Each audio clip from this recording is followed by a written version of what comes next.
So we moved into this property a little over 2.5 years ago. It was nothing more than an old cow pasture, just grass here, nothing more. No shade, very hot in summer, and the soil here is quite poor. But the first thing I wanted to do was start growing food. I had this big idea of just having my own vegetable gardens that I could quite easily feed the family with without having to pay for food, and the quality of food way better. So I started getting into it. I was out here for quite a few months cultivating this soil, trying to create garden beds. And the first little patch I did, well, it became quite abundant.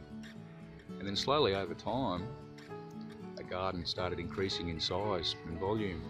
And at one stage there, about 1.5 years ago, it was very abundant. We had more food. We didn't know what to do with it. We were giving it away. We were giving it to friends. We were sharing it. We were eating it. And it was great. The food that this ground was producing after a little bit of work was just awesome. But I started realising that an annual-based system becomes a lot of work, and it's almost impossible to build soil with an annual-based system.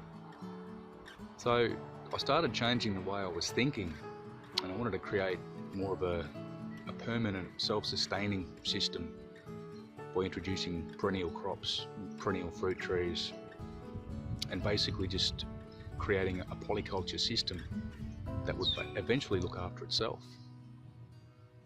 So last year we ended up with one of the biggest droughts that we'd had in this area, and I'd run out of water in the dam. That's the only way I can irrigate this little garden, is by harvesting the rainfall that we get here.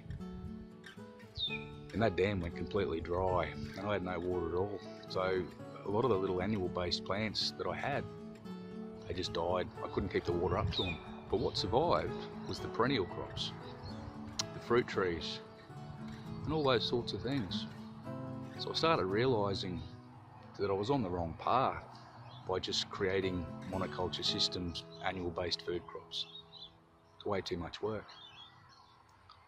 So within the last year or so, this garden has taken a bit of a dramatic turn in the way I'm starting to think about things and the way I'm developing this little system here.